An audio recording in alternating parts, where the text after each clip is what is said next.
परम पूजनीय स्वामी जी, भारत स्वाभिमान के सभी सम्माननीय बहनों भाइयों, भारत देश का भूतकाल कैसा था, अतीत कैसा था, इसके बारे में मुझे आपसे कुछ बात कहनी है। पूज्य स्वामी जी का उसके लिए निर्देश है। मैं उसके लिए आपके सामने कुछ प्रमाण प्रस्तुत करूंगा। उन प्रमाणों के आधार पर हम सब इस बात का अंदाजा लगा लेंगे, आकलन कर लेंगे कि भारत का अतीत कैसा था। भारत का एक अतीत तो है जो बहुत पुराना है, वेदों के समय का है, वेदकालीन है, और वो 10वीं शताब्दी तक चलता है। वेदों के समय से लेकर 10वीं शताब्दी तक का। परम पूजनीय स्वामी जी ने उसके बारे में आपसे जरूर बात की होगी।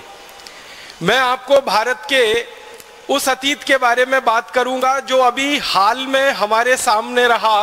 150-200 साल पहले तक, 18वीं शताब्दी तक, 17वीं शताब्दी तक, 16वीं शताब्दी तक, 15वीं शताब्दी तक, माने आज से लगभग 100-150 साल पहले से शुरू करके और पिछले 1000 साल का जो भारत का इतिहास है कैसा है वो, उसके बारे में थोड़ी सी बात करूंगा।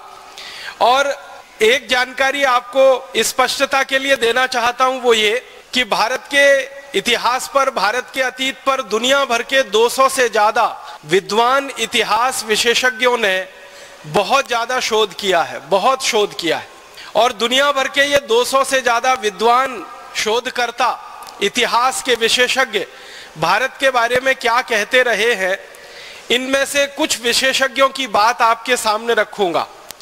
सभी विशेषज्ञों का रखना बड़ा मुश्किल है क्योंकि 200 विशेषज्ञों का काफी समय जाएगा, लेकिन उसमें से जो प्रमुख हैं, मुख्य हैं, ऐसे 8-10 विशेषज्ञों की बात आपके सामने रखूंगा। और ये सारे विशेषज्ञ भारत से बाहर के हैं। कुछ अंग्रेज हैं, कुछ स्कॉटिश हैं, कुछ अमेरिकन हैं, कुछ फ्रेंच हैं, कुछ जर्मन हैं। ऐसे दुनिया के अलग अलग देशों के विशेषज्ञों ने भारत के बारे में जो कुछ कहा है, लिखा है और उसके जो प्रमाण दिए हैं, उन पर बात मुझे कहनी है। सबसे पहले एक अंग्रेज की जानकारी मैं आपको दूं। उसका नाम है थॉमस बेब मैकॉले, टीबी मैकॉले जिसको हम कहते हैं। ये भारत में आया, करीब 17 वर्ष इस देश में रहा। सबसे ज्यादा जो अंग्रेज अधिकारी इस भारत में रहे उनमें से उसकी गिनती होती है मैकॉले की। और जब वो भारत में रहा तो भारत का काफी उसने प्रवास किया, यात्राएं की। उत्तर भारत में गया, दक्षिण भारत में गया, पूर्वी भारत में गया, पश्चिम भारत में गया। और अपने 17 साल के भारत के प्रवास के बाद वो इंग्लैंड गया और इंग्लैंड की पार्लियामेंट में, हाउस ऑफ कॉमन्स में उसने एक लंबा भाषण दिया। उस भाषण का थोड़ा सा अंश परम पूजनीय स्वामी जी द्वारा लिखित जो पुस्तक है शंखनाद, उसमें आप पढ़ सकते हैं। और वो अंश है, वो ये कह रहा है ब्रिटिश पार्लियामेंट के हाउस ऑफ कॉमन्स में, I have travelled length and breadth of this country India, but I have never seen a beggar and thief in this country India. इसका मतलब क्या है? वो ये कह रहा है कि मैं संपूर्ण भारत में प्रवास कर चुका हूं, उत्तर से दक्षिण, पूरब से पश्चिम में मैं जा चुका हूं, लेकिन मैंने कभी भी अपनी आंखों से भारत में एक भी व्यक्ति ऐसा नहीं देखा जो चोर हो, एक भी व्यक्ति ऐसा नहीं देखा जो बेरोजगार हो, एक भी व्यक्ति मैंने ऐसा नहीं देखा जो गरीब हो। ये बात आप ध्यान दीजिएगा, वो 2 फरवरी सन 1835 को कह रहा है। माने आज से अगर हम ये जोड़ेंगे तो लगभग 160-170 साल पहले वो ये बोल रहा है कि एक भी व्यक्ति भारत में गरीब नहीं है, बेरोजगार नहीं है, चोर नहीं है। वो ये कह रहा है। इसका माने भारत में गरीबी नहीं थी, बेरोजगारी नहीं थी, और चोरी कोई क्यों करेगा जब कोई गरीब नहीं है, बेरोजगार नहीं है। फिर आगे के वाक्य में वो और बड़ी बात कह रहा है। वो कह रहा है, I have seen such wealth in this country India that we can not imagine to conquer this country India. वो कहता है कि भारत में इतना धन और इतनी संपत्ति और इतना वैभव मैंने देखा है कि इन भारतवासियों को गुलाम बनाना बहुत मुश्किल काम है, ये आसान नहीं है। क्यों? वो खुद कहता है कि जो लोग बहुत पैसे वाले होते हैं, समृद्धशाली होते हैं, बहुत अमीर होते हैं, वो लोग जल्दी किसी के गुलाम नहीं होते। इसलिए भारतवासी हमारे गुलाम हो जाएंगे, ये मुझे बहुत मुश्किल लगता है। और फिर अगले भाषण में वो बहुत लंबी बात कहता है भारत की शिक्षा, भारत की संस्कृति, भारत की सभ्यता के बारे में।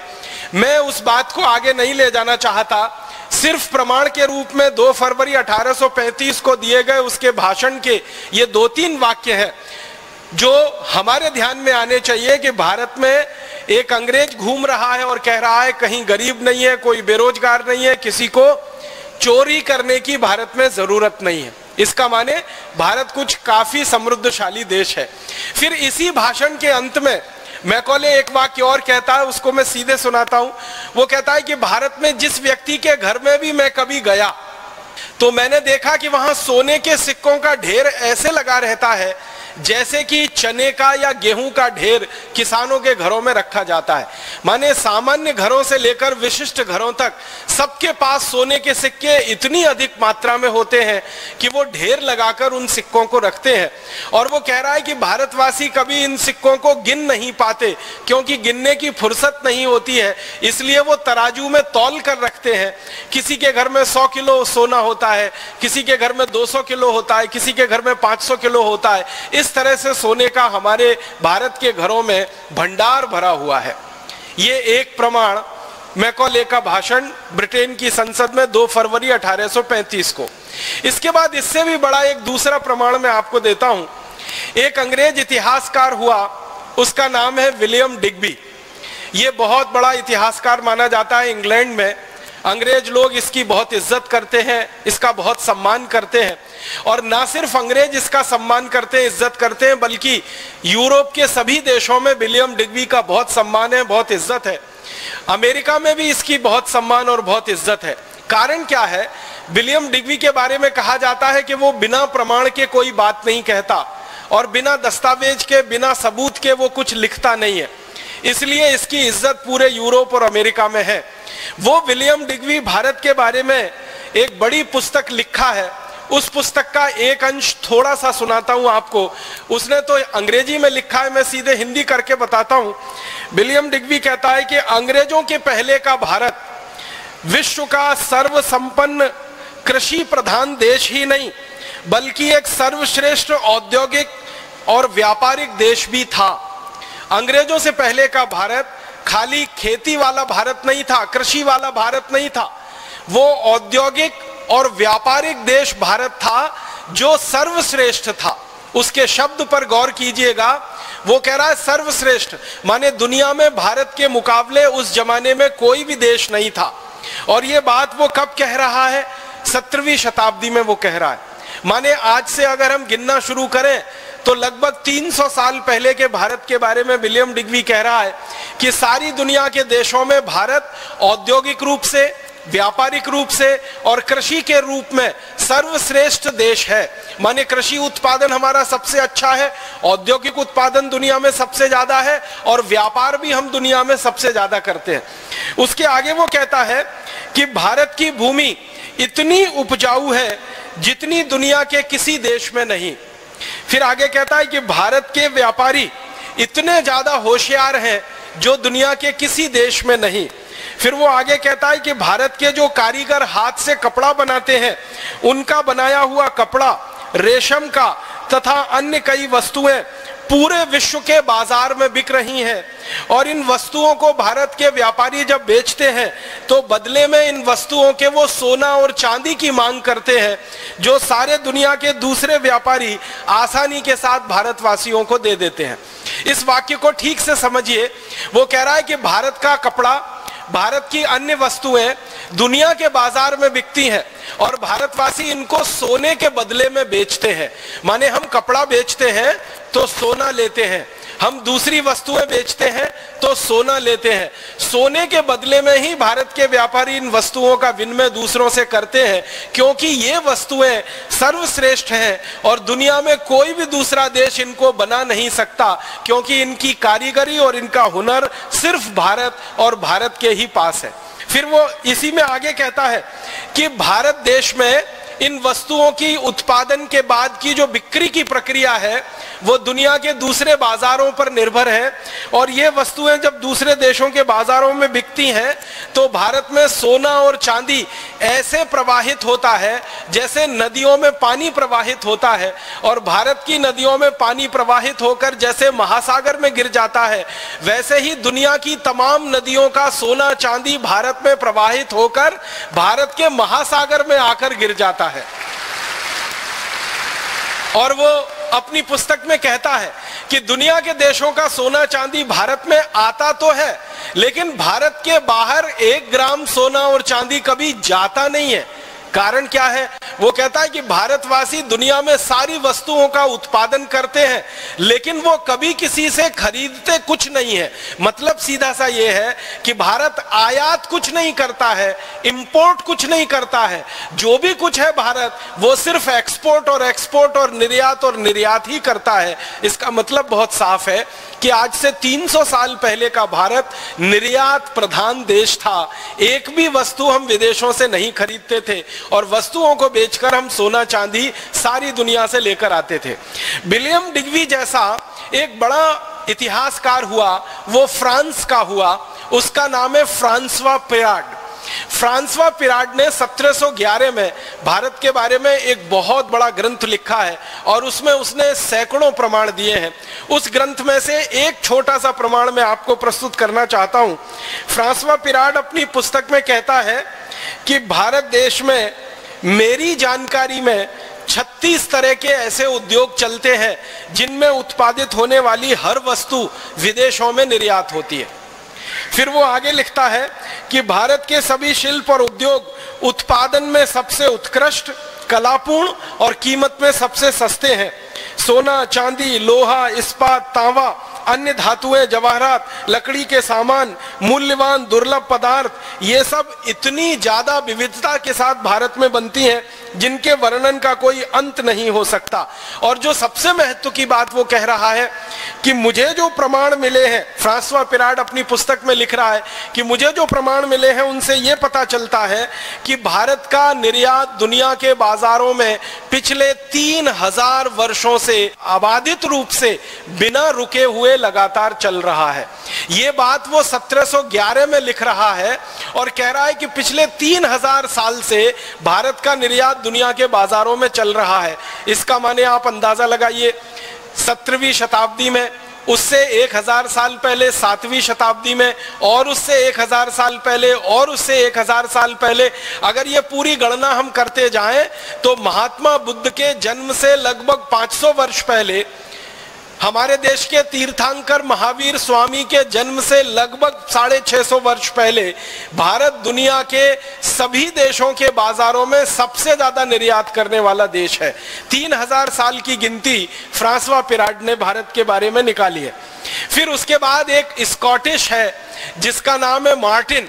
वो इतिहास की पुस्तक में भारत के बारे में कहता है कि ब्रिटेन के निवासी, इंग्लैंड के निवासी जब बर्बर और जंगली जानवरों की तरह से जीवन बिताते रहे, तब भारत में दुनिया का सबसे बेहतरीन कपड़ा बनता था और सारी दुनिया के देशों में बिकता था। और ये मार्टिन नाम का जो स्कॉटिश हिस्टोरियन है, ये कहता है कि मुझे ये स्वीकार करने में कोई शर्म नहीं है कि भारतवासियों ने सारी दुनिया को कपड़ा बनाना और कपड़ा पहनना सिखाया है। और वो कहता है हम अंग्रेजों ने और अंग्रेजों के सहयोगी जातियों के लोगों ने भारत से ही कपड़ा बनाना सीखा है और पहनना भी सीखा है। फिर वो कहता है कि रोमन साम्राज्य में जितने भी राजा और रानी हुए हैं वो सभी भारत के कपड़े मंगाते रहे हैं, पहनते रहे हैं और उन्हीं से उनका जीवन चलता रहा है। एक फ्रांसीसी इतिहासकार है 1750 में, उसका नाम है टेवर्नी। वो क्या कह रहा है? वो कह रहा है भारत के वस्त्र इतने सुंदर और इतने हल्के हैं कि हाथ पर रखो तो पता ही नहीं चलता कि उनका वजन कितना है। सूत की महीन कताई मुश्किल से नजर आती है। भारत में कालीकट, ढाका, सूरत, मालवा में इतना महीन कपड़ा बनता है कि पहनने वाले का शरीर ऐसा दिखता है कि मानो वो एकदम नग्न है। माने कपड़े की बुनाई इतनी बारीक है कि अंदर का शरीर भी उसमें से दिखाई देता है। वो कहता है इतनी अद्भुत बुनाई भारत के कारीगर जो हाथ से कर सकते हैं वो दुनिया के किसी भी देश में कल्पना करना संभव नहीं है। फिर उसके बाद एक अंग्रेज है विलियम वॉर्ड, वो कहता है कि भारत में मलमल का उत्पादन इतना विलक्षण है, ये भारत के कारीगरों के हाथों का कमाल है। जब इस मलमल को घास पर बिछा दिया जाता है और उस पर ओस की कोई बूंद गिर जाती है तो वो दिखाई नहीं देती है, क्योंकि ओस की बूंद में जितना पतला रंग होता है, माने जितना हल्का रंग होता है, उतना ही हल्का वो कपड़ा होता है। इसलिए ओस की बूंद और कपड़ा आपस में मिल जाते हैं, अलग अलग दिखाई नहीं देते। इतनी बारीक बुनाई भारत के कपड़े की है। आपने बहुत बार इतिहास में एक वाक्य सुना होगा कि भारत में बनाया हुआ कपड़ा एक छोटे से अंगूठी से, रिंग में से खींचकर बाहर निकाला जा सकता था, वो 13-14 मीटर का लंबा थान होता था। वो वाक्य इसी इतिहासकार ने लिखा है जिसका नाम है विलियम वॉर्ड। वो ये कहता है कि भारत का 13 गज का एक लंबा कपड़ा हम चाहे तो एक छोटी सी रिंग में से पूरा खींचकर बाहर निकाल सकते हैं। इतनी बारीक और इतनी महीन बुनाई भारत के कपड़े की यहाँ पर होती है। फिर वो कहता है कि भारत का 15 गज का लंबा थान, आप गज तो समझते ही हैं, मीटर से थोड़ा छोटा होता है। अगर 15 गज की मैं बात करूं तो वो लगभग 14 मीटर के बराबर बैठेगा। तो 14 मीटर लंबा थान या 15 गज का लंबा थान, वो कह रहा है कि उसका वजन 100 ग्राम से भी कम होता है। अब आप कल्पना करिए, 15 गज का इतना बड़ा थान, उसका वजन 100 ग्राम से भी कम होता है। वो कह रहा है कि मैंने बार बार भारत के कई थानों का वजन किया है, हर एक थान का वजन 100 ग्राम से भी कम निकलता है। और कुछ थान का वजन तो ग्रेन में उसने तौला है। ग्रेन एक इकाई होती है, अंग्रेजी इकाई है। जैसे हम सुनार के पास जाते हैं ना, सुनार सोने को तौलता है, तो एक तौल होती है जो 10 ग्राम की होती है और एक तौल 10 ग्राम से भी कम की होती है। तो तोला जिसको हम कहते हैं ना, वो 10 ग्राम का होता है। तोला से छोटी एक इकाई होती है जिसको रत्ती कहते हैं, रत्ती। तो रत्ती 10 ग्राम से भी छोटी होती है। तो वो विलियम वॉर्ड कह रहा है कि भारत के बहुत सारे थान को मैंने तौला तो पता चला कि उनका कुल वजन लगभग 15 से 20 रत्ती के आसपास है। इतने कम वजन के भी भारत में कपड़े बनते हैं और इतनी बारीक बुनाई भी होती है। और वो कहता है विलियम वॉर्ड कि हम अंग्रेजों ने तो कपड़ा बनाना सन 1780 के बाद शुरू किया है, भारत में तो पिछले 3000 साल से कपड़े का उत्पादन होता रहा है और सारी दुनिया में बिकता रहा है। एक और अंग्रेज अधिकारी का थोड़ा सा बताऊं, थॉमस मुनरो नाम का एक अंग्रेज अधिकारी है। वो मद्रास में गवर्नर रहा है और लंबे समय तक वो गवर्नर रहा है। गवर्नर रहते समय किसी राजा ने उसको एक शॉल भेंट में दे दिया और जब उसकी नौकरी पूरी हो गई थॉमस मुनरो की, तो वो भारत से वापस लंदन चला गया। लंदन की संसद में उसने एक दिन अपना बयान दिया सन 1813 में, और वो कह रहा है कि भारत से मैं एक शॉल लेके आया, उस शॉल को मैं 7 वर्षों से उपयोग कर रहा हूं, उसको कई बार धोया है और प्रयोग किया है, उसके बाद भी उसकी क्वालिटी एकदम बरकरार है और उसमें कहीं कोई सिकुड़न नहीं है। मैंने पूरे यूरोप में प्रवास किया है, एक भी देश ऐसा नहीं है जो भारत की ऐसी क्वालिटी की शॉल बनाकर दे सके। भारत ने अपने वस्त्र उद्योग में सारी दुनिया का दिल जीत लिया है और भारत के वस्त्र अतुलित और अनुपमेय मानदंड के हैं, जिसमें सारे भारतवासी रोजगार पा रहे हैं। और इस तरह से लगभग 200 इतिहासकार हैं, सभी का बताना थोड़ा मुश्किल है। आप अंदाजा लगा सकते हैं कि फ्रांसीसी इतिहासकार हो तो, स्कॉटिश इतिहासकार हो तो, अंग्रेज इतिहासकार हो तो, या इसके अलावा जर्मन का कोई या अमेरिका का कोई, सारे इतिहासकार जो भारत के बारे में शोध करते हैं वो ये कहते हैं कि भारत के उद्योगों का और भारत की कृषि व्यवस्था का, भारत के व्यापार का सारी दुनिया में कोई मुकाबला नहीं है। अब इसके आगे एक छोटी सी जानकारी मैं देना चाहता हूं। अंग्रेजों की संसद में भारत के बारे में समय समय पर बहस होती रही है।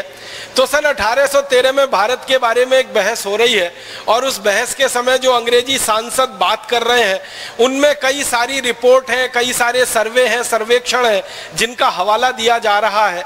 तो ऐसी ही एक रिपोर्ट का हवाला मैं आपके सामने रखता हूं। अंग्रेजों की संसद में बहस हो रही है कि भाई भारत की आर्थिक स्थिति क्या है और कैसी है। तो भारत की आर्थिक स्थिति के बारे में कहा जा रहा है कि सारी दुनिया में जो कुल उत्पादन होता है उसका 43% उत्पादन अकेले भारत में होता है। आप जरा भारत के भूतकाल का अंदाजा लगाइए, अतीत का जरा अंदाजा लगाइए कि पूरी दुनिया में मान लीजिए 100 अरब डॉलर का उत्पादन होता हो उस जमाने में, तो 33 अरब डॉलर का उत्पादन अकेले भारत में होता है। इसको एक दूसरे तरीके से समझने की कोशिश करें कि सारी दुनिया में अगर 100 रुपए का माल बनता है तो 33 रुपए का माल अकेले भारत में बनता है।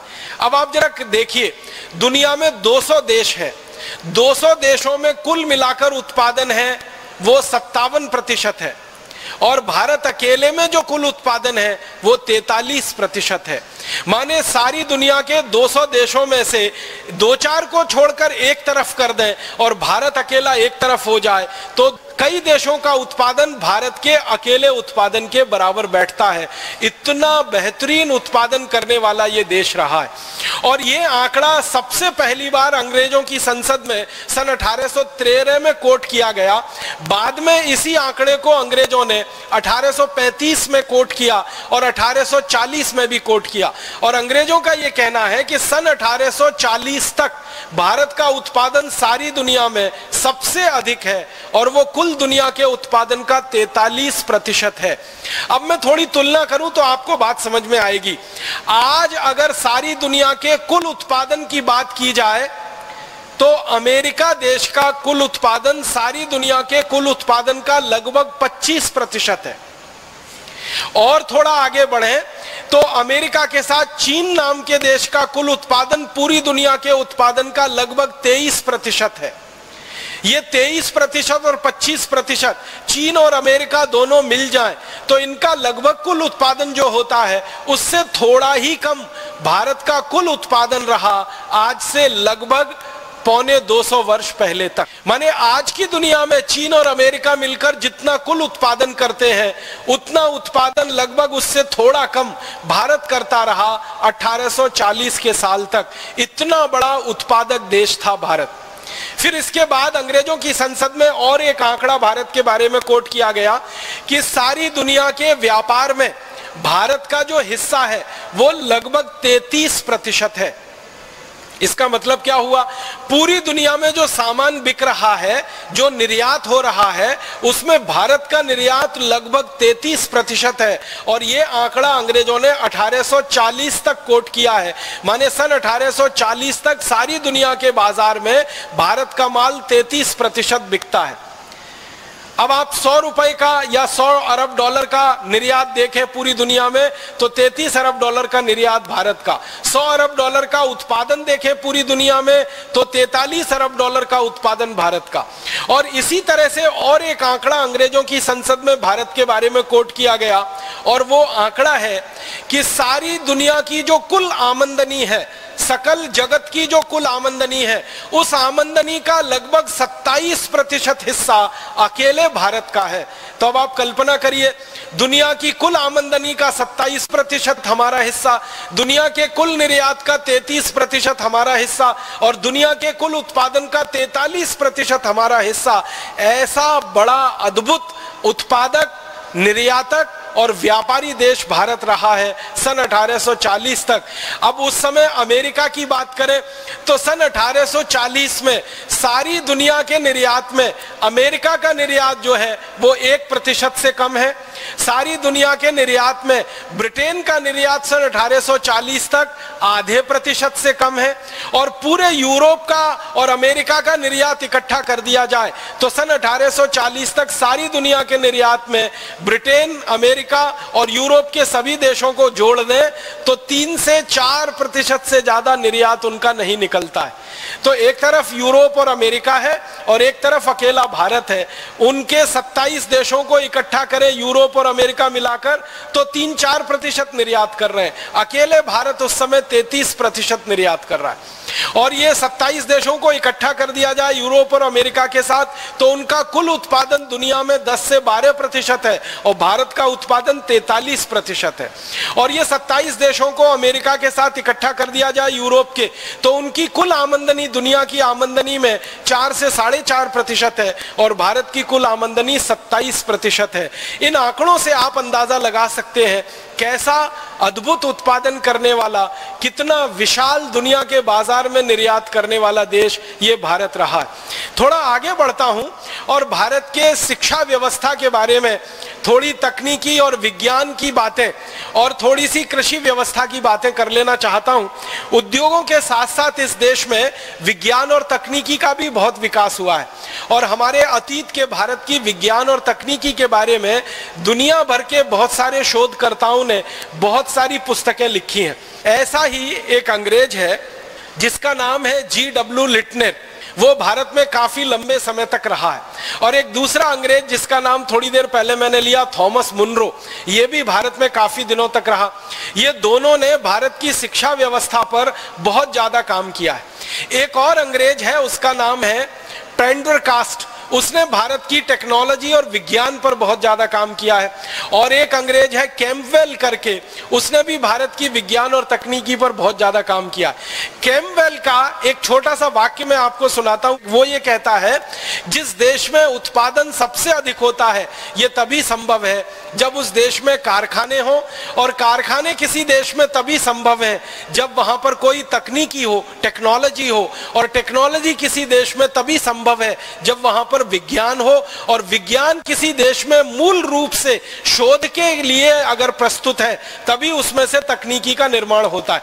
मतलब इस वाक्य को सरल तरीके से हम समझें कि मूल विज्ञान होता है जिसको हम आज की अंग्रेजी भाषा में फंडामेंटल साइंस कहते हैं, फिर उसमें से अप्लाइड साइंस निकलता है, वो प्रायोगिक विज्ञान होता है, और उस प्रायोगिक विज्ञान में से तकनीकी निकलती है, और उस तकनीकी में से कारखाने निकलते हैं, और उन कारखानों से फिर उत्पादन होता है, और वो उत्पादन फिर सारी दुनिया में बिकता है।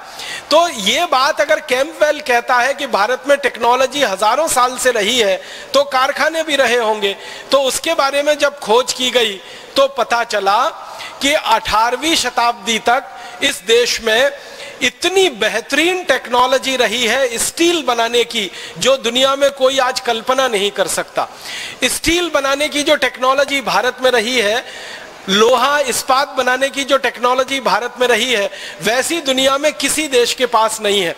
अंग्रेजों का ये जो अधिकारी है कैम्पबेल, वो ये कहता है कि भारत का बनाया हुआ लोहा, भारत का बनाया हुआ इस्पात सारी दुनिया में सर्वश्रेष्ठ माना जाता है। उसके बारे में वो एक मुहावरा दे रहा है और वो कह रहा है कि इंग्लैंड में या यूरोप में अच्छे से अच्छा जो लोहा बनता है वो भारत के घटिया से घटिया लोहे का भी मुकाबला नहीं कर सकता। ये कैम्पबेल सन 1842 में कह रहा है। वो ये कह रहा है कि इंग्लैंड और पूरे यूरोप में अच्छे से अच्छी जो स्टील बन रही है वो भारत की घटिया से घटिया स्टील का भी मुकाबला नहीं कर सकती। माने भारत की घटिया से घटिया स्टील भी इंग्लैंड और यूरोप की अच्छे से अच्छी स्टील से अच्छी है। उसके बाद एक जेम्स फ्रैंकलिन नाम का अंग्रेज है, बहुत बड़ा उसको जो है धातुकर्मी विशेषज्ञ माना जाता है। वो ये कहता है कि भारत का स्टील दुनिया में सर्वश्रेष्ठ है। यूरोप में सबसे अच्छा स्टील इस समय बनता है स्वीडन में, लेकिन भारत का स्टील उससे कई गुना अच्छा है। भारत के कारीगर स्टील को बनाने के लिए जो भट्टियां तैयार करते हैं, जिनको हम अंग्रेजी में ब्लास्ट फर्नेस कहते हैं, वह दुनिया में कोई नहीं बना पाता। वो कहता है कि इंग्लैंड में लोहा बनाना तो हमने 1825 के बाद शुरू किया, भारत में तो लोहा 10वीं शताब्दी से ही हजारों टन में बनता रहा है और दुनिया के देशों में बिकता रहा है। वो ये कहता है कि मैं 1764 में भारत से स्टील का एक नमूना लेके आया था। मैंने इंग्लैंड के सबसे बड़े विशेषज्ञ डॉक्टर स्कॉट को स्टील दिया था और उनको ये कहा था कि लंदन रॉयल सोसाइटी की तरफ से आप इसकी जांच कराइए। डॉक्टर स्कॉट ने भारत की उस स्टील की जांच कराई तो कहा कि ये भारत का स्टील इतना अच्छा है कि सर्जरी के लिए बनाए जाने वाले सारे उपकरण इससे बनाए जा सकते हैं जो दुनिया में किसी दूसरे देश के पास उपलब्ध नहीं बनाई जाती है। ऐसे 100 से ज्यादा उपकरण सर्जरी के लिए बनाए जाते हैं। तो डॉक्टर स्कॉट कह रहे हैं इस बात को 1764 में कि दुनिया में किसी भी देश के पास सर्जरी के लायक बनाने वाला स्टील नहीं है क्योंकि उनकी क्वालिटी अच्छी नहीं है, लेकिन भारत का स्टील जो मेरे पास आया है ये इतना अद्भुत है कि इससे सर्जरी के सारे उपकरण हम बना सकते हैं। फिर वो अंत में कह रहे हैं कि मुझे ऐसा लगता है कि भारत का ये स्टील हम पानी में भी डाल के रखें तो इसमें कभी जंग नहीं लगेगा क्योंकि इसकी क्वालिटी इतनी अच्छी है। आप जानते हैं कि लोहा या स्टील दुनिया में एक ऐसी वस्तु है जो थोड़ी देर के लिए भी पानी के संपर्क में आए, नमी के संपर्क में आए तो सबसे पहले उसमें जंग लगती है, जिसको हम सब लोग अंग्रेजी में रस्टिंग कहते हैं।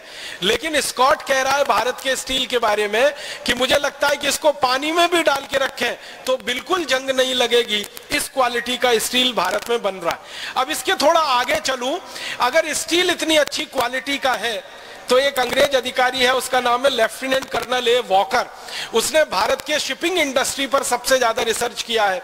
वो ये कहता है कि भारत का जो अद्भुत लोहा है, स्टील है, ये जहाज बनाने के काम में बहुत ज्यादा आता है। और वो कहता है कि दुनिया में जहाज बनाने की सबसे पहली कला और सबसे पहली तकनीकी भारत में ही विकसित हुई है और दुनिया के देशों ने पानी के जहाज बनाना भारत से सीखा है और किसी देश के पास पानी का जहाज बनाने की तकनीकी उपलब्धि नहीं रही है।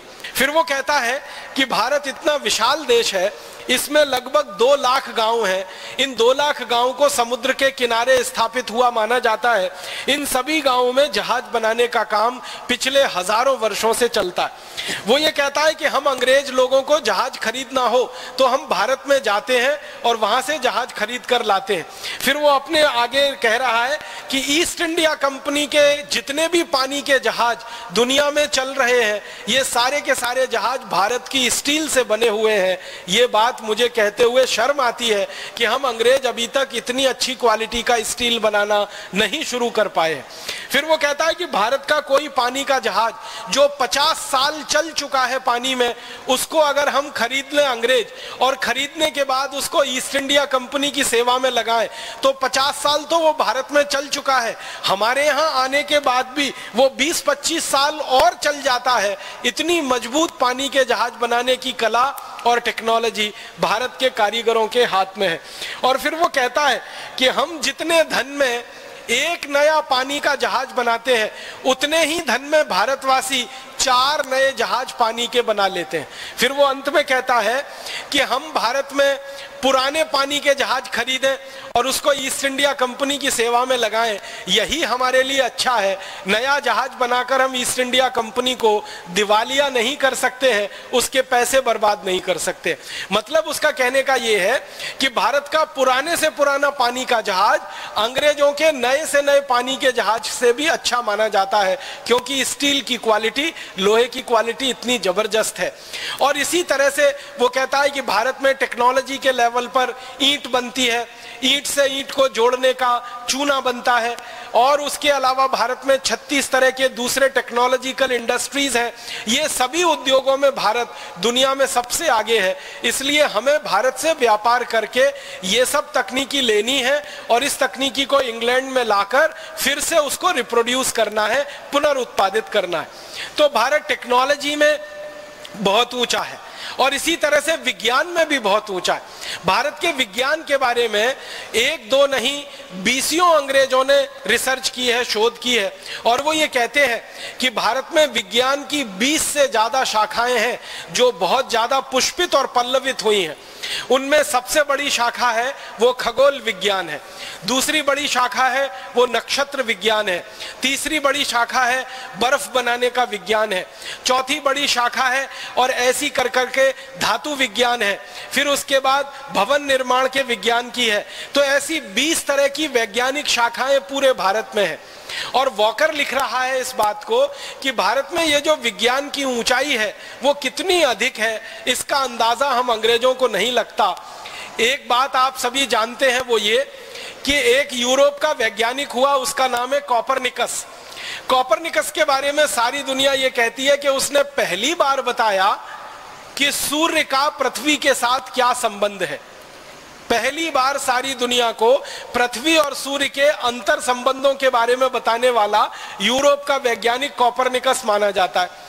और उस कोपरनिकस के बारे में यह भी कहा जाता है कि वो पहला यूरोपियन वैज्ञानिक है जिसने सूर्य से पृथ्वी की दूरी का अनुमान लगाया। फिर वो पहला वैज्ञानिक है जिसने सूर्य के दूसरे उपग्रहों के बारे में जानकारी सारी दुनिया को दी। लेकिन इस कोपरनिकस की बात को अंग्रेज ही कह रहा है कि ये असत्य है, झूठ है। वो ये कह रहा है वॉकर कि अंग्रेजों के हजारों साल पहले, यूरोपियन लोगों के हजारों साल पहले भारत में ऐसे विशेषज्ञ वैज्ञानिक हुए हैं जिन्होंने पृथ्वी से सूर्य की दूरी का ठीक ठीक पता लगाया है और भारत के शास्त्रों में उसको दर्ज कराया। आप जानते हैं हमारे वेदों में, यजुर्वेद में विशेष रूप से ऐसे बहुत सारे सूत्र हैं, श्लोक हैं, मंत्र हैं जिनसे बहुत सारा स्पष्ट ज्ञान मिलता है खगोल शास्त्र का। आपको सुन के हैरानी होगी कि कोपरनिकस का जिस दिन जन्म हुआ था यूरोप में, उससे ठीक लगभग 1000 साल पहले एक भारतीय वैज्ञानिक ने पृथ्वी से और सूर्य की दूरी कितनी है बिल्कुल ठीक ठीक नाप उन्होंने बता दिया था। और हमारे वो वैज्ञानिक का नाम था आर्यभट्ट। आप हैरान हो जाएंगे, कोपरनिकस ने जितनी दूरी नापी है मील में, वो सारी की सारी दूरी आर्यभट्ट ने कोपरनिकस के जन्म के 1000 साल पहले नाप ली थी। और जितनी दूरी श्री आर्यभट्ट जी ने कह दी है, उस दूरी में 1 इंच इधर और उधर यूरोप का वैज्ञानिक कर नहीं पाया। वही दूरी आज यूरोप में मानी जाती है, अमेरिका में मानी जाती है, प्रमाणित है।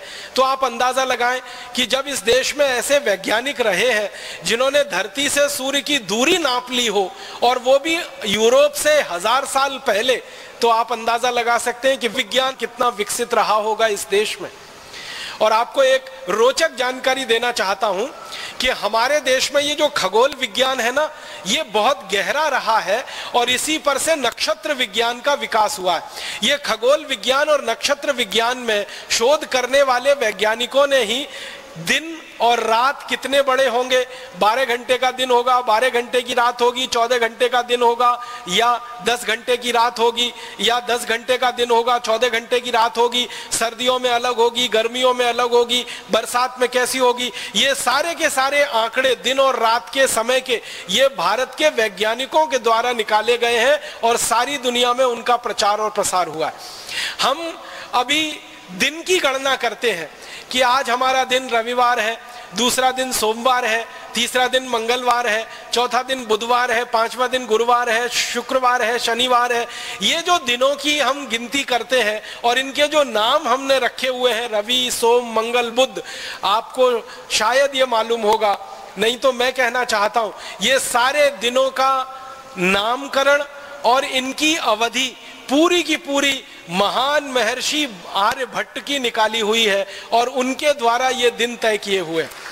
और आपको सुनकर और हैरानी होगी, अंग्रेज जो खगोल शास्त्री हैं और अंग्रेज जो नक्षत्र विज्ञानी हैं, वो इस बात को ईमानदारी से स्वीकार करते हैं कि भारत का रवि, सोम, मंगल, बुध ही हमने ले लिया है और उसी को Sunday, Monday, Tuesday, Wednesday, Thursday, Friday, Saturday कर दिया है। ये सब कुछ भारत से उधार लिया हुआ है। और आपको एक रोचक बात बताऊं, पृथ्वी घूमती है अपने अक्ष पर और सूर्य के चारों तरफ भी। यह बात सबसे पहले भारतीय वैज्ञानिकों ने प्रमाणित की थी 10वीं शताब्दी में। और पृथ्वी के घूमने से दिन रात होते हैं, मौसम और जलवायु बदलते हैं, यह बात भी भारतीय वैज्ञानिकों के द्वारा प्रमाणित हुई है सारी दुनिया में। तो भारत के वैज्ञानिकों ने खगोल शास्त्र में, नक्षत्र विज्ञान में जबरदस्त काम किया है। सूर्य है, सूर्य के कितने उपग्रह हैं और उन उपग्रहों का सूर्य के साथ अंतर संबंध क्या है, यह सारी खोज भारत में 3री शताब्दी के आसपास की है। जब दुनिया में कोई पढ़ना लिखना भी नहीं जानता होगा, उस समय भारत में यह खोज चलती रही है कि सूर्य क्या है, सूर्य के उपग्रह क्या है, उनके आपस के अंतर संबंध क्या है। तो खगोल शास्त्र की, नक्षत्र विज्ञान की विद्या बहुत अद्भुत और बहुत ऊंची है। एक अंग्रेज है, उसका नाम है डैनियल डिफो। वो ये कहता है कि ये भारत के वैज्ञानिक कितने ज्यादा पक्के हैं गणित में कि चंद्र ग्रहण और सूर्य ग्रहण का ठीक ठीक पता बता देते हैं सालों पहले। आज के दिन चंद्र ग्रहण होगा, आज के दिन सूर्य ग्रहण होगा और इतने बजकर इतने मिनट पर होगा, ये भारत के वैज्ञानिक कई कई साल पहले बता देते हैं। 1708 के समय ये लंदन की संसद में कह रहा है कि मैंने भारत का पंचांग जब भी पढ़ा है, मुझे एक प्रश्न का उत्तर कभी नहीं मिला कि भारत के ऋषि, महर्षि, वैज्ञानिक कई कई साल पहले कैसे पता लगा लेते हैं कि आज चंद्र ग्रहण पड़ेगा, आज सूर्य ग्रहण पड़ेगा और इस समय पर पड़ेगा, और सही सही वही समय पर पड़ता है। इसका माने भारत के वैज्ञानिकों की नक्षत्रों के बारे में, खगोल विद्या के बारे में बहुत गहरी गहरी रिसर्च है, शोध है, ये इसी के आधार पर हो सकता है। तो इस तरह का भारत है। और एक दो जानकारी दूं शिक्षा के बारे में कि भारत का अतीत अगर हमें अच्छे से समझना है तो भारत की शिक्षा को समझना पड़ेगा, क्योंकि साइंस और टेक्नोलॉजी जो भी विकसित होती है उसका आधार शिक्षा व्यवस्था होती है। किसी देश में खगोल शास्त्र अगर विकसित हुआ है तो उसका आधार भी शिक्षा व्यवस्था होती है। अगर नक्षत्र शास्त्र का विकास हुआ है तो उसका आधार भी शिक्षा व्यवस्था होती है। सभी विज्ञान की विधाओं का और सभी तकनीकी की विधाओं का मूल आधार शिक्षा होती है। तो भारत में अगर विज्ञान इतना अच्छा है, तकनीकी इतनी अच्छी है, तो शिक्षा भी कोई बहुत अच्छी ही रही होगी। बिना उसके तो विज्ञान तकनीकी आ नहीं सकती और बिना शिक्षा के उद्योग और व्यापार चल नहीं सकता। तो भारतीय शिक्षा के बारे में सबसे पहला एक प्रमाण मैं प्रस्तुत करना चाहता हूं। एक जर्मन दार्शनिक हुआ, उसका नाम है मैक्स मूलर। ये मैक्स मूलर ने भारत की शिक्षा व्यवस्था पर सबसे ज्यादा शोध कार्य किया है और वो ये कहता है कि मैं भारत की शिक्षा व्यवस्था से इतना प्रभावित हूं, शायद ही दुनिया के किसी देश में इतनी सुंदर शिक्षा व्यवस्था होगी जो भारत में है। और भारत के बंगाल राज्य के बारे में मैक्स मूलर एक आंकड़ा दे रहा है कि भारत का जो बंगाल राज्य है, बंगाल प्रांत है, बंगाल प्रांत आप जानते हैं भारत का एक प्रांत है। और ये जब बंगाल की जो वो बात मैक्स मूलर कह रहा है, वो बंगाल है जिसमें पूरा बिहार है, आधा उड़ीसा है, आज का पूरा पश्चिम बंगाल है और आसाम है, और आसाम के ऊपर के छोटे छोटे 7 प्रदेश हैं। इस बंगाल राज्य के बारे में मैक्स मूलर कह रहा है कि मेरी जानकारी में 80,000 से अधिक गुरुकुल पूरे बंगाल में सफलता के साथ पिछले हजारों साल से चल रहे हैं। 80,000 गुरुकुल, ये मैक्स मूलर ने गिनती करवाई है। और सिर्फ एक राज्य के बारे में, एक राज्य है बंगाल। इसी तरह से एक अंग्रेज विद्वान है, शिक्षा शास्त्री है, उसका नाम है लुडलो। और लुडलो आता है भारत में और करीब 16-17 साल रहता है इस देश में, और 16-17 साल रहकर भारत में घूमा है। घूमने के बाद शिक्षा व्यवस्था पर उसने सर्वेक्षण किया है। वो क्या कह रहा है? वो कह रहा है कि भारत में एक भी गांव ऐसा नहीं है जहां कम से कम एक गुरुकुल नहीं है। कम से कम माने हर गांव में कम से कम एक गुरुकुल तो है ही, एक से भी ज्यादा है। फिर आगे वो कह रहा है कि भारत के बच्चे एक भी ऐसे नहीं हैं जो गुरुकुल में ना जाते हों पढ़ाई के लिए। माने सभी बच्चे गुरुकुल में जाते हैं पढ़ाई के लिए। अब आप पूछेंगे कि ये लुडलो किस समय की बात कर रहा है? ये लुडलो 18वीं शताब्दी की बात कर रहा है, ज्यादा पुरानी बात नहीं कर रहा है। उसके अलावा एक और अंग्रेज है जिसका नाम है G.W. लिटनेर। वो ये कहता है कि मैंने भारत के उत्तर वाले इलाके का पूरा सर्वेक्षण किया है शिक्षा का, और मेरे सर्वेक्षण की रिपोर्ट बताती है कि भारत में 200 लोगों पर एक गुरुकुल चलता है। भारत में 200 लोगों पर एक गुरुकुल चलता है। पूरे उत्तर भारत की रिपोर्ट में वो ये निष्कर्ष दे रहा है। अब उत्तर भारत का मतलब क्या है? आज का पूरा पाकिस्तान, आज का पूरा पंजाब, आज का पूरा हरियाणा, आज का पूरा जम्मू कश्मीर, आज का पूरा हिमाचल प्रदेश, आज का पूरा उत्तर प्रदेश और आज का पूरा उत्तराखंड, ये सारा इलाका मिलकर उत्तर भारत है। और उत्तर भारत के बारे में लिटनेर की रिपोर्ट है सन 1822 की। उसमें वो कहता है कि 200 लोगों पर कम से कम एक गुरुकुल पूरे उत्तर भारत में है। और इसी तरह से थॉमस मुनरो की रिपोर्ट है, वो ये कह रहा है कि दक्षिण भारत में 400 लोगों पर कम से कम एक गुरुकुल भारत में है। अब ये उत्तर और दक्षिण को मिला दिया जाए तो सारे भारत के बारे में औसत निकाला जाए तो ये औसत निकलता है 300 लोगों पर कम से कम एक गुरुकुल भारत में है। और जिस जमाने में ये सर्वेक्षण हुआ है उस जमाने में भारत की जनसंख्या लगभग 20 करोड़ के आसपास है।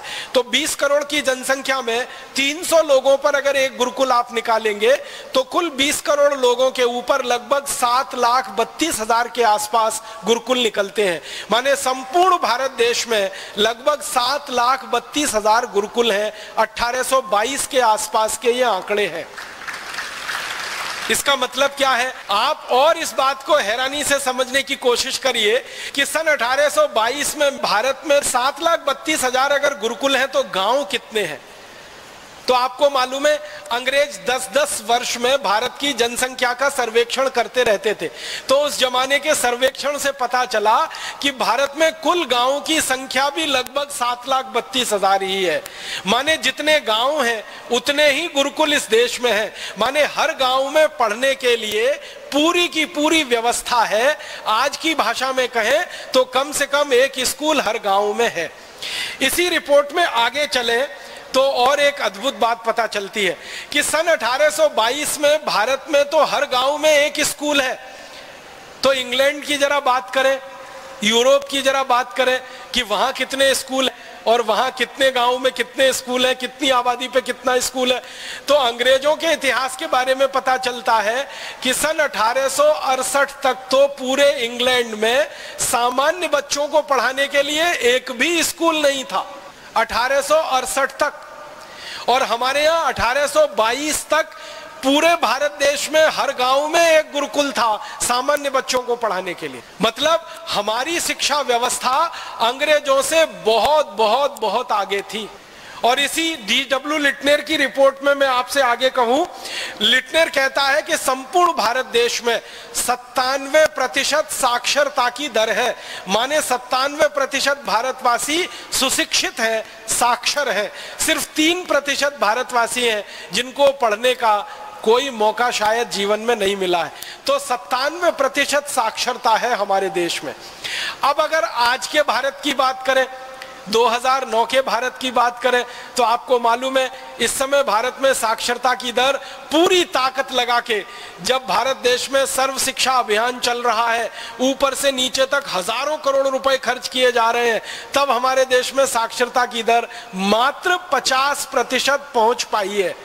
और 1822 में हमारी साक्षरता की दर 97% रही है।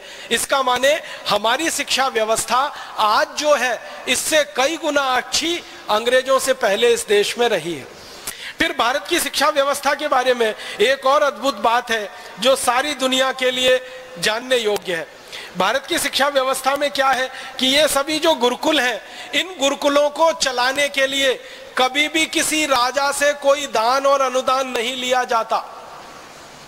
7,32,000 गुरुकुल इस देश में चलते हैं और किसी राजा से एक पैसा नहीं लिया जाता। ये सारे गुरुकुल समाज के द्वारा चलाए जाते हैं। आप बोलेंगे समाज के द्वारा कैसे चलते हैं?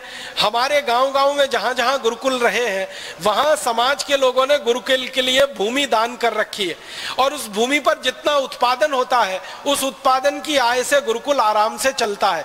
जरूरत पड़े तो गांव के लोग गुरुकुल के लिए दान इकट्ठा करते हैं और गुरुकुल उसका उपयोग करता है। तो सारे भारत के गुरुकुल साधारण लोगों के दान के पैसे से चलते हैं। राजा के पैसे से इस देश में एक भी गुरुकुल नहीं चलता है। ये सबसे महत्व की बात है जो सारी दुनिया को जानने के लिए है। इसके अलावा भारत के गुरुकुलों में समय क्या है पढ़ाई का? तो सूर्योदय से सूर्यास्त का ये समय है पढ़ाई का। हमारे यहाँ आजकल के जो स्कूल चलते हैं वहाँ का समय है सवेरे 10 बजे से दोपहर 2-3 बजे तक, लेकिन हमारे प्राचीन गुरुकुलों में जो समय है वो सूर्योदय से लेकर सूर्यास्त तक। अब सूर्योदय से लेकर सूर्यास्त तक जो विद्यार्थी हैं वो क्या क्या पढ़ते हैं? तो उनमें वो 18 विषय पढ़ते हैं। गणित पढ़ते हैं, जिसको वैदिक गणित कहा जाता है, खगोल शास्त्र पढ़ते हैं, नक्षत्र विज्ञान पढ़ते हैं, धातु विज्ञान पढ़ते हैं जिसको आज हम मेटलर्जी कहते हैं, एस्ट्रोफिजिक्स पढ़ते हैं, केमिस्ट्री माने रसायन शास्त्र पढ़ते हैं। ऐसे लगभग 18 विषय विद्यार्थियों को पढ़ाए जाते हैं। और आपको ऐसा लगता होगा, कई लोगों के मन में यह भ्रम हो जाता है कि भारत में गुरुकुल माने खाली संस्कृत पढ़ाई जाती होगी और वेद और उपनिषद पढ़ा दिए जाते होंगे। लेकिन यहाँ दस्तावेज बताते हैं कि भारत में सभी गुरुकुलों में संस्कृत तो पढ़ाई जाती है माध्यम के लिए, और वेद पढ़ाए जाते हैं और उपनिषद पढ़ाए जाते हैं विद्यार्थियों में संस्कार देने के लिए। लेकिन विद्या देने के लिए खगोल शास्त्र, नक्षत्र विज्ञान, धातु विज्ञान, धातु कला और फिर शौर्य विज्ञान माने सैन्य विज्ञान जिसको हम कहते हैं, जिसको मिलिट्री ट्रेनिंग कहते हैं, इस तरह के 18 विषय अलग अलग विद्यार्थियों को पढ़ाए जाते हैं। फिर इन गुरुकुलों में पढ़ने के लिए विद्यार्थी जब आते हैं तो उनकी उम्र कितनी होती है? तो एक अंग्रेज अधिकारी लिख रहा है, उसका नाम है पेंडरगास्ट।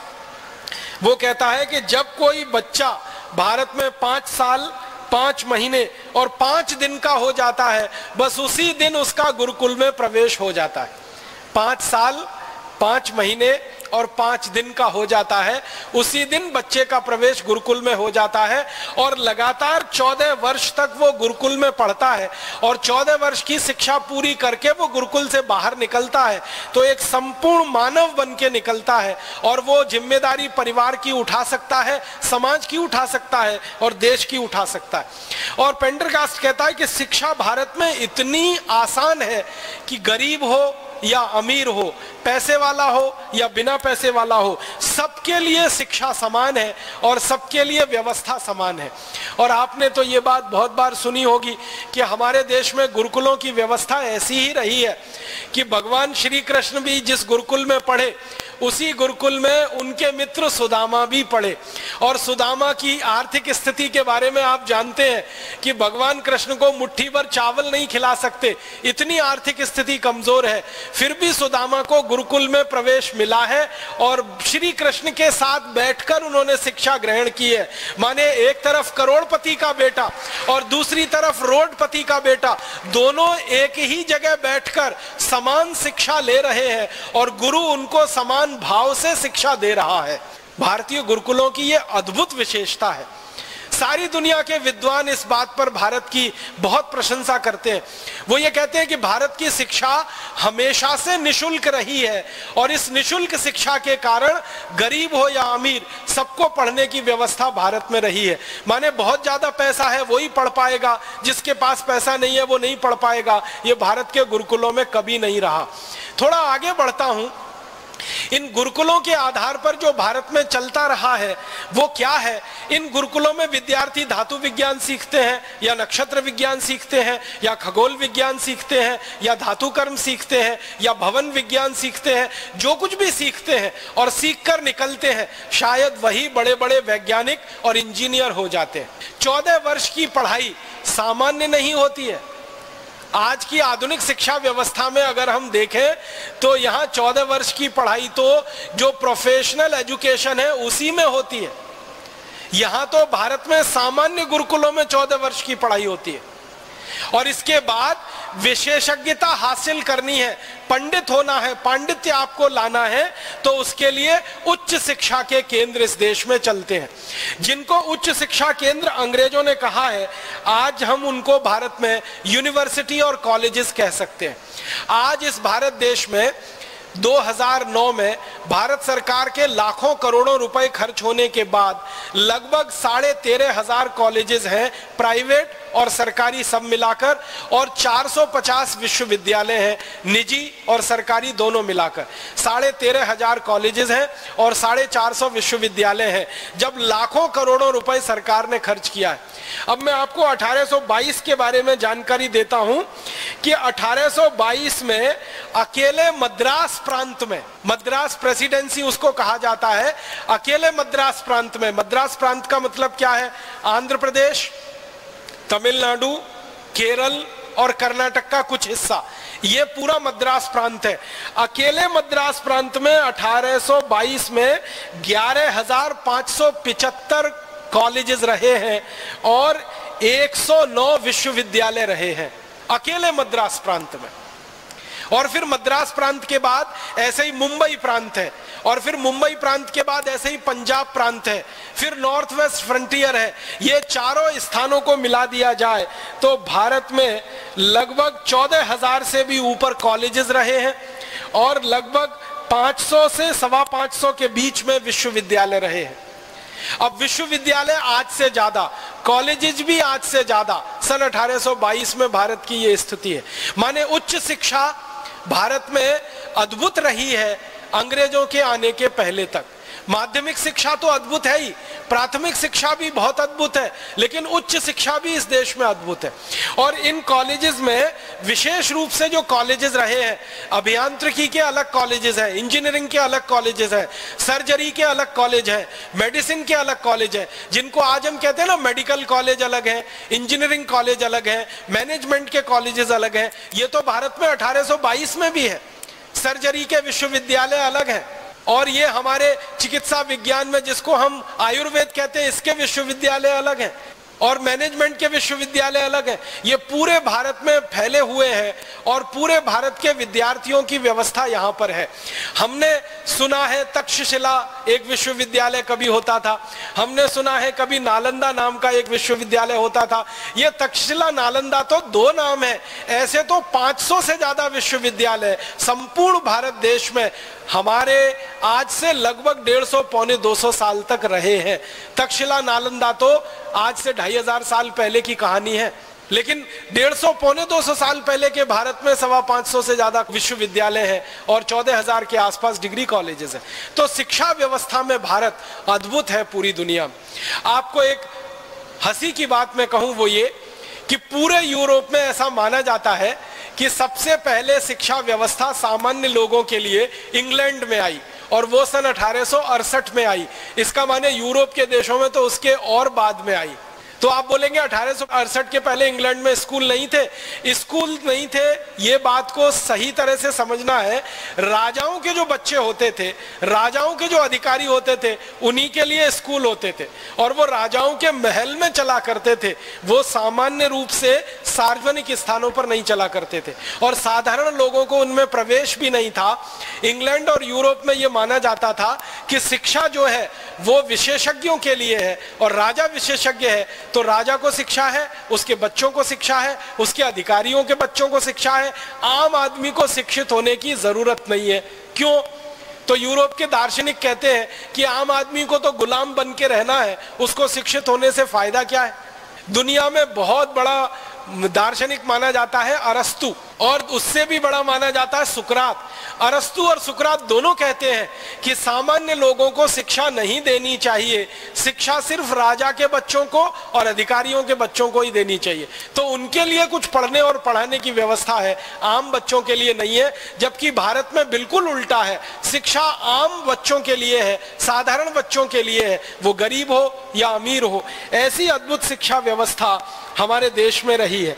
अब शिक्षा के बाद में थोड़ी सी कृषि की बात करूं कि भारत में कृषि व्यवस्था कैसी रही है। हमारे अतीत में कृषि व्यवस्था के बारे में जिन अंग्रेजों ने बहुत ज्यादा शोध किया है, उनमें से लेस्टर नाम का एक अंग्रेज है। वो ये कहता है कि भारत में कृषि उत्पादन दुनिया में सर्वोच्च है, और अंग्रेजों की संसद में भाषण देते समय वो कह रहा है कि भारत में 1 एकड़ में सामान्य रूप से 56 क्विंटल धान पैदा होता है, 1 एकड़ में सामान्य रूप से। और वो ये कह रहा है कि ये उत्पादन औसतन है, एवरेज है।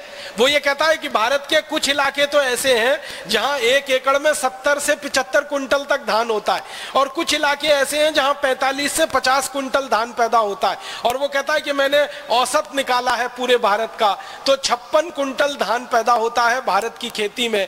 इतनी उन्नत कृषि व्यवस्था भारत में है। आज के अनुसार मैं आपको इसको अगर तुलना करके बताऊं तो आज भारत में सबसे ज्यादा यूरिया, डीएपी, सुपर फॉस्फेट डालने के बाद, सबसे ज्यादा रासायनिक खाद डालने के बाद औसतन 1 एकड़ में 30 क्विंटल से ज्यादा धान पैदा नहीं होता। और आज से लगभग 150 साल पहले भारत में 1 एकड़ में 56 क्विंटल धान पैदा हो रहा है, जबकि उस समय यूरिया, डीएपी कुछ नहीं है। खाली गाय के गोबर और गोमूत्र का उपयोग किया जा रहा है। तो उत्पादन का स्तर ये है। फिर इसी में गन्ने के उत्पादन के बारे में आंकड़े हैं अंग्रेजों की संसद में। वो ये कह रहे हैं कि भारत में 1 एकड़ में 120 मीट्रिक टन गन्ना सामान्य रूप से पैदा होता है पूरे भारत में, 120 मीट्रिक टन। और आज सन 2009 में यूरिया, डीएपी, सुपर फॉस्फेट के बोरे पर बोरे खेत में डालने के बाद गन्ने का औसतन उत्पादन पूरे देश में 30 से 35 मीट्रिक टन है 1 एकड़ में। आप तो महाराष्ट्र से आए हैं। महाराष्ट्र का एक इलाका है जिसको पश्चिम महाराष्ट्र आप कहते हैं, सांगली है, सतारा है, कोल्हापुर है और पुणे के बीच का इस पूरे इलाके में गन्ना औसतन रूप से 1 एकड़ में 80 से 90 मीट्रिक टन है। बस यही क्षेत्र है भारत का जहां गन्ने का उत्पादन सबसे ऊंचा है, पश्चिम महाराष्ट्र में। बाकी पूरे देश में तो गन्ने का उत्पादन 30-35 मीट्रिक टन से ज्यादा नहीं है। और अंग्रेज उस समय क्या सर्वेक्षण कर रहे हैं और कह रहे हैं कि 120 मीट्रिक टन गन्ने का उत्पादन है भारत में। ऐसी खेती है। फिर वो कह रहे हैं कि कपास का उत्पादन सारी दुनिया में सबसे ज्यादा है। और एक खास बात जो अंग्रेज कह रहे हैं वो ये कि भारत में फसलों की विविधता सबसे ज्यादा दुनिया में भारत में ही है। एक अंग्रेज कह रहा है कि भारत में धान के कम से कम 1 लाख प्रजाति के बीज हैं, कम से कम 1 लाख प्रजाति के बीज हैं। और ये बात अंग्रेज कह रहा है सन 1822 के आसपास कह रहा है। सन 1822 तक इस देश में धान की 1 लाख से ज्यादा प्रजातियां मौजूद थी। और आज सन 2009 के आते आते भी 50,000 धान की प्रजातियां तो अभी भी इस पूरे देश में मौजूद है, सन 2009 के आते आते भी। तो इतना ज्यादा विविधता वाला ये देश है। फिर अंग्रेज कहते हैं कि भारत में सबसे पहला हल बना पूरी दुनिया का, और सारी दुनिया ने हल बनाना और खेत में हल को चलाना भारतवासियों से सीखा है। ये भारत का सारी दुनिया को सबसे बड़ा कंट्रीब्यूशन है।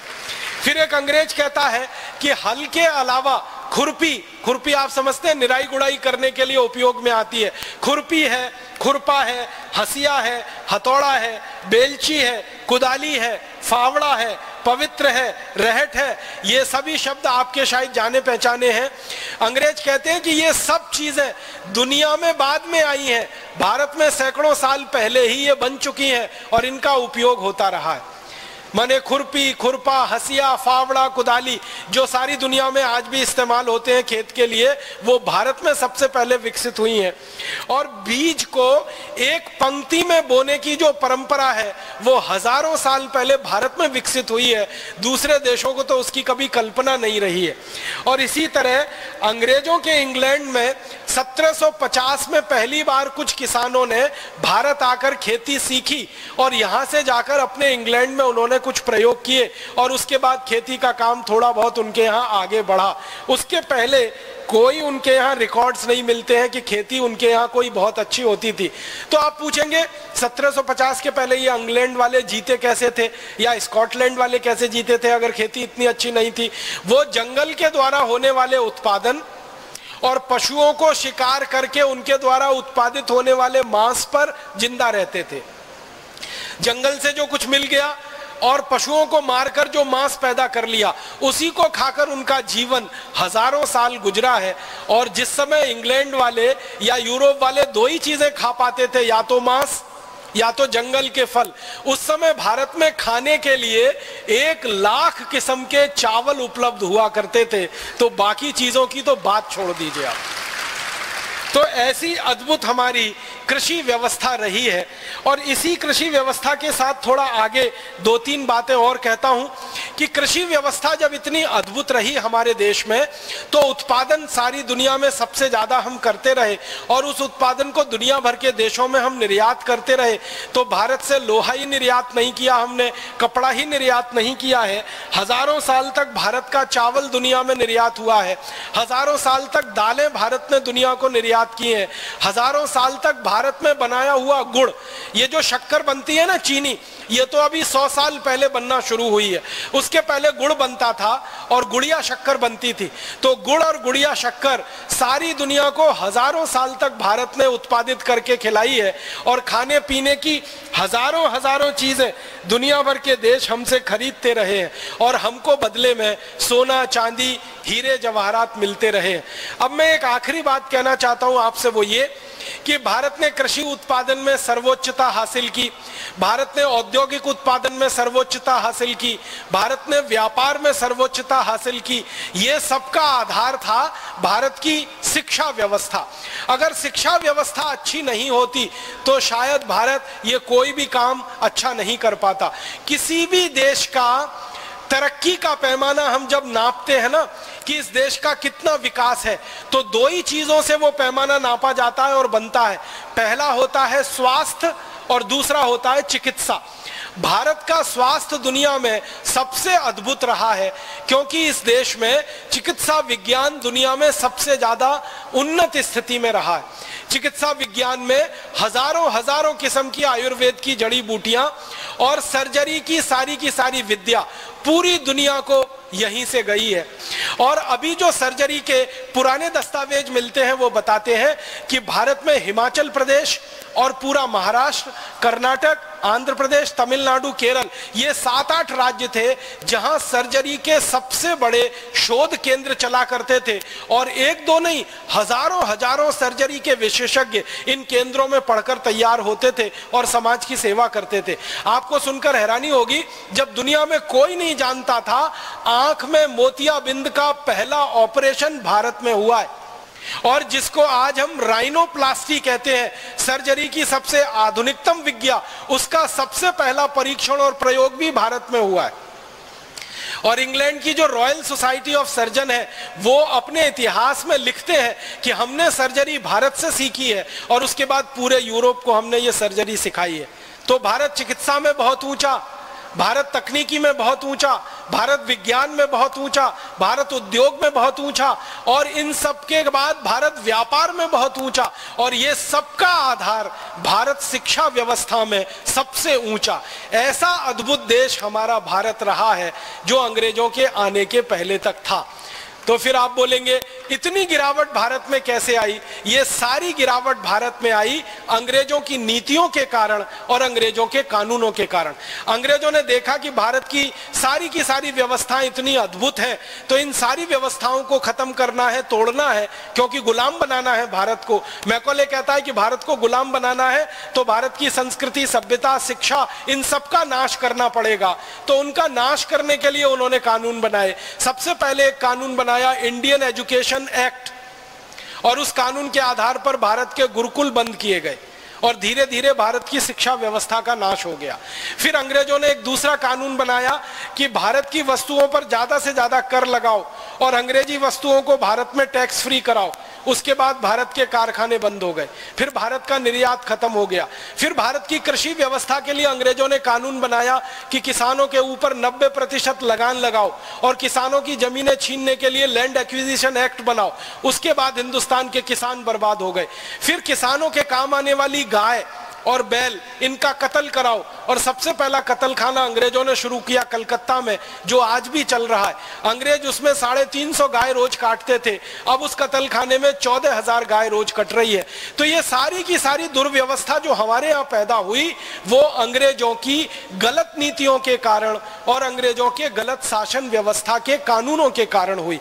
अगर अंग्रेजी शासन नहीं होता और अंग्रेजी कानून इस देश में लादे नहीं जाते, तो आज मैं इस बात को बहुत विश्वास से कह सकता हूं कि आज भी भारत दुनिया का सर्वोच्च शिखर पर बैठा हुआ देश होता, चिकित्सा में, शिक्षा में, उद्योग में, व्यापार में, तकनीकी में, विज्ञान में। अगर अंग्रेज नहीं आते, ईस्ट इंडिया कंपनी नहीं आती, अगर अंग्रेजी कानून इस देश पर नहीं लादे जाते और अंग्रेजी नीतियां इस देश में नहीं चलाई जाती, तो अभी भी भारत अद्भुत होता, सारी दुनिया की महाशक्ति होता, परम वैभवशाली देश होता। लेकिन दुर्भाग्य के अंग्रेज आए और उन्होंने ये सब किया। अब हमें क्या करना चाहिए? भारत स्वाभिमान के कार्यकर्ता के नाते मुझे ये लगता है कि हमको जो भारत कभी अंग्रेजों के आने के पहले था, विश्व शिखर में सर्वोच्च सत्ता पर बैठा हुआ सर्वश्रेष्ठ देश, वैसा ही भारत फिर बनाना है। यही हमारे भारत स्वाभिमान के लिए सपना है और इसी सपने को पूरा करने के लिए हम सब परम पूजनीय स्वामी जी के नेतृत्व में सेना बनकर काम करें और सेना बनकर अपने सेनापति के आदेश पर वो सब कर डालें जो इस भारत के गौरव को फिर से वापस लाने में हमारी मदद कर सके। आप सभी का बहुत आभार, बहुत धन्यवाद। दोस्तों, सबसे पहले तो चैनल सब्सक्राइब करें, फिर लाइक, कमेंट और शेयर करें और हाँ, हमारा एंड्रॉयड ऐप डाउनलोड करना ना भूलें।